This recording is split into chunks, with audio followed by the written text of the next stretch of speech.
पोराच्या एखाद्या कृत्याचा बापाला कसा फटका बसतो याचा उत्तम नमुना म्हणजे सध्याच्या भाजपमधील नेत्यांचे एकानंतर एक व्हायरल होत असलेले ऑडिओ क्लिप्स. रक्षा खडसेंपासून हिना गावितांपर्यंत आणि पंकजा मुंडेंपासून गिरीश महाजनांपर्यंत भाजपचे अनेक नेते ज्याच्यामुळे गोत्यात आलेत त्या विजय चौधरी यांच्या शेकडो ऑडिओ क्लिप्स कुणी बाहेर काढल्या तर याला जबाबदार आहेत विजय चौधरींचाच मुलगा मंदार चौधरी आणि विजय चौधरींचाच पीए यश टिपरे. या दोघातील भांडणामुळे भाजपच्या दिग्गज नेत्यांना बदनाम व्हावं लागलं. नेमकं कसं घडलं हे कांड आणि खरंच या क्लिप्स ओरिजिनल आहेत का की विजय चौधरी म्हणतायत तसं एआय ने बनवलेल्या आणि जर एआय ने बनवलेल्या होत्या तर मग चौधरींनी आपल्या पदाचा तडकाफडकी राजीनामा का दिला, पोलिसांनी त्यांना आज अटक का केली आहे, संपूर्ण गोष्ट जाणून घेऊयात आजच्या व्हिडिओमध्ये. नमस्कार, मी शुभम गोरे आणि तुम्ही पाहताय कट टू कट. तर विजय चौधरी हे उत्तर महाराष्ट्रातलं विशेषतः नंदुरबार आणि धुळे जिल्ह्यातलं भाजपचे एक अतिशय वजनदार आणि जुना नेता. पक्षाच्या संघटनात्मक बांधणीमध्ये त्यांचा फार मोठा वाटा. त्यांनी भाजपमध्ये प्रदेश महामंत्री आणि उत्तर महाराष्ट्र संयोजक यांच्यासारख्या अत्यंत जबाबदारीच्या आणि महत्त्वाच्या पदांवरती काम केलं. गेल्या 25 ते 30 वर्षांपासून ते या भागामध्ये सक्रिय आहेत. नंदुरबार सारख्या आदिवासी बहुल आणि एकेकाळी काँग्रेसचा बालेकिल्ला असलेल्या जिल्ह्यामध्ये भाजपचा पाया मजबूत करण्यात विजय चौधरी यांचा फार मोठा हात मानला जातो. त्यांचा मुलगा मंदार चौधरी हा सुद्धा पक्षामध्ये सक्रिय असून स्थानिक राजकारणामध्ये या कुटुंबाचा चांगलाच राजकीय व प्रशासकीय प्रभाव राहिलाय. पण विजय चौधरी यांची ओळख ही फक्त राजकीय पदापुरती मर्यादित नाहीये. विरोधकांचा, विशेषतः ज्येष्ठ नेते एकनाथ खडसे यांचा असा आरोप आहे की चौधरी हे मूळचे व्यावसायिक असून नंदुरबार परिसरामध्ये त्यांचा दारूचा फार मोठा व्यवसाय. राजकीय वजन आणि आर्थिक ताकद या दोन्ही गोष्टी पाठीशी असल्यामुळे पक्षाच्या वरिष्ठ मंत्र्यांपासून ते सनदी अधिकाऱ्यांपर्यंत विजय चौधरी यांचा थेट वावर असायचा. उत्तर महाराष्ट्रातल्या स्थानिक सोसायट्यांपासून ते नगरपालिका आणि प्रशासकीय अधिकाऱ्यांच्या बदल्यांपासून ते तिकीट वाटपापर्यंतच्या पडद्यामागील अनेक राजकीय हालचालींमध्ये चौधरी यांचा थेट शब्द चालायचा.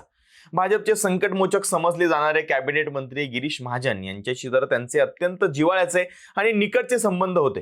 थोडक्यात उत्तर महाराष्ट्रातलं हे नावाजलेलं नाव होतं. त्यात विजय चौधरींच्या एक दोन नाही तर तब्बल हजारांच्या पटीतल्या ऑडिओ क्लिप्स अचानक सोशल मीडियावरती लीक झाल्या आणि भाजपसह संपूर्ण महाराष्ट्राच्या राजकारणामध्ये एकच खळबळ उडाली. या कथित ऑडिओ क्लिप्समध्ये विजय चौधरी हे प्रशासकीय अधिकारी, पक्षाचे मोठे मंत्री, वरिष्ठ नेते आणि स्थानिक कार्यकर्त्याशी बोलताना विविध राजकीय नेते आणि महिला नेत्यांबद्दल अत्यंत अर्वाच्य, अश्लील आणि आक्षेपार्ह भाषा वापरताना ऐकायला मिळते. या क्लिप्समध्ये अनेक आजी माजी मंत्री आणि ज्येष्ठ नेत्यांची नावं आता समोर आली. सर्वात जास्त गाजलेली क्लिप म्हणजे विजय चौधरी आणि मंत्री गिरीश महाजन यांचं कॉल रेकॉर्डिंग. या क्लिपमध्ये मंत्री गिरीश महाजन यांच्याशी बोलताना चौधरींनी ज्येष्ठ नेते एकनाथ खडसे, त्यांच्या मुलगी रोहिणी खडसे आणि सून केंद्रीय राज्यमंत्री रक्षा खडसे यांच्याबद्दल आक्षेपार्ह भाषेचा वापर केलाय. तसंच एकाच घरातून दुहेरी भूमिका चालणार नाही असं म्हणत रक्षा खडसे यांच्या राजीनाम्याची मागणी सुद्धा केली. इतकंच नाही तर भाजपच्या माजी खासदार डॉक्टर हिना गावित यांच्याबद्दल अत्यंत खालच्या पातळीवरती जाऊन अश्लील शिवीगाळ केल्याची क्लिप बाहेर आली. या दोन मुख्य क्लिप्स व्यतिरिक्त माजी केंद्रीय मंत्री भागवत कराड, पंकजा मुंडे आणि रावसाहेब दानवे यांच्याबाबतही चर्चा असणाऱ्या क्लिप्स आता समोर आल्यात. तसेच अक्कलकुव्याचे आमदार आमशा पडवी आणि सामाजिक कार्यकर्त्या मालती वळवी यांच्याबद्दलही अपमानास्पद वक्तव्य असल्याचं समोर आलंय. एका क्लिपमध्ये तर नंदुरबारचे तत्कालीन पोलीस अधीक्षक आणि राज्याच्या तत्कालीन पोलीस महासंचालकांचा उल्लेख करून पक्षाचं बॅक ऑफिस कसं काम करतं याचे खळबळजनक दावे केल्याच्या क्लिपही आता व्हायरल झाल्यात. या सर्व ऑडिओ क्लिप सोशल मीडियावरती वाऱ्यासारख्या पसरल्यानंतर महाराष्ट्राच्या राजकीय वर्तुळातून अत्यंत तीव्र प्रतिक्रिया उमटल्यात. सगळ्यात पहिलं पाऊल या प्रकरणावर कोणी उचललं असेल तर ते म्हणजे स्वतः विजय चौधरी यांनी. त्यांनी तातडीने आपल्या उत्तर महाराष्ट्र संयोजक पदाचा राजीनामा दिला. डॉक्टर हिना गावित यांच्याबद्दल अपमानास्पद भाषा वापरल्याप्रकरणी त्यांचे चुलत भाऊ रोहन गावित यांच्या तक्रारीवरून नंदुरबार शहर पोलीस ठाण्यामध्ये विजय चौधरी यांच्या विरोधात ॲट्रॉसिटी आणि इतर विविध कलमांमुळे पहिला गुन्हा दाखल झाला. यानंतर आमदार आमशा पाडवी आणि मालती वळवी यांच्या तक्रारीवरूनही त्यांच्यावरती आणखी गुन्हे नोंदवण्यात आले. गुन्हे दाखल होताच विजय चौधरी हे फरार झाले होते. पण काल रात्री नंदुरबार स्थानिक गुन्हे शाखाच्या LCB पथकाने त्यांना अटक केली.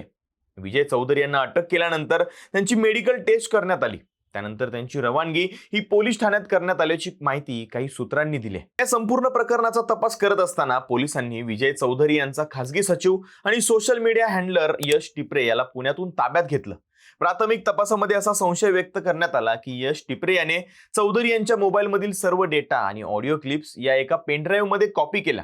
टिपरे आणि विजय चौधरी यांचा मुलगा मंदार यांच्यामध्ये काही दिवसांपूर्वी वाद झाला होता. त्या वादातूनच टिपरे यांनी नोकरी सोडली होती आणि याच रागातून त्याने हा सर्व डेटा लीक करण्यात आला.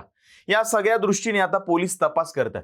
या प्रकरणामध्ये सर्वात मोठा ट्विस्ट तेव्हा आला जेव्हा पोलिसांनी विजय चौधरी यांचा मुलगा मंदार चौधरी यालाही चौकशीसाठी पुण्यातून ताब्यात घेतला. सुरुवातीला मंदार चौधरी यांनीच तक्रार दिली होती की त्यांच्या वडिलांच्या मोबाईल डेटाशी छेडछाड झाली. मात्र आता स्वतः मंदार चौधरी पोलिसांच्या चौकशीच्या फेऱ्यात आल्यामुळे या डेटा लिंकिंग मागे नक्की कोण मास्टर माइंड आहे याच्या चर्चांना उधाण आलंय. बरं, धुळे आणि नंदुरबार मधील स्थानिक भाजप कार्यकर्ते आणि पदाधिकारीही या प्रकरणामुळे कमालीचे संतप्त झाले. नंदुरबार जिल्हा प्रभारी बबनराव चौधरी यांच्या नेतृत्वाखालील एका शिष्टमंडळाने थेट मुंबईत जाऊन देवेंद्र फडणवीस आणि प्रदेशाध्यक्ष रवींद्र चव्हाण यांची भेट घेतली. विजय चौधरी यांची पक्षातून हकालपट्टी करा असं लेखी निवेदन त्यांनी वरिष्ठांना दिलंय. पण विजय चौधरी आणि त्यांच्या समर्थकांचं असं म्हणणं आहे की या सर्व ऑडिओ क्लिप्स या पूर्णपणे बनावट आहेत. आधुनिक तंत्रज्ञानाचा म्हणजेच AI आणि व्हॉइस क्लोनिंगचा वापर करून आवाजाची छेडछाड करण्यात आली. राजकीय आयुष्यातून उठवण्यासाठी विरोधकांनी रचलेलं हे एक मोठं कारस्थान आहे असा त्यांचा दावा असला तरी दुसरीकडे पोलिसांनी केलेल्या प्राथमिक तपासामध्ये थेट मोबाईलमधील डेटा कॉपी झाल्याचे पुरावे हाती आलेत. तसंच ज्या पद्धतीने खासगी सचिवाकडून पेनड्राईव्हद्वारे डेटा लिंकिंगचे धागेदोरे सापडतात त्यावरून या क्लिप्स AI निर्मित असण्यापेक्षा प्रत्यक्ष संभाषणाच्या असण्याची शक्यता जास्त प्रमाणात वर्तवली जाते. त्यामुळे आता या प्रकरणामध्ये पोलीस तपासामध्ये नेमकं काय हाती लागतंय ते बघणं जास्त इंटरेस्टिंग असणार आहे. पण जर हे सगळे आरोप सिद्ध झाले तर आपलं राजकारण हे एकंदरीतच किती खालच्या थराला गेलंय याचा प्रत्यय येईल. तुम्ही या क्लिप्स ऐकल्यात का? तुम्हाला काय वाटतं? हे प्रकरण खरोखरच AI तंत्रज्ञानाचा वापर करून रचलेलं कट कारस्थान आहे की भाजपमध्ये अंतर्गत गडबाजी आहे? कमेंट्समध्ये नक्की सांगा. आणि तुम्हाला जर हा व्हिडिओ आवडला असेल तर लाईक करा, शेअर करा आणि अशाच माहितीपूर्ण विश्लेषणासाठी कट टू कट या YouTube चॅनलला सबस्क्राईब करायला विसरू नका.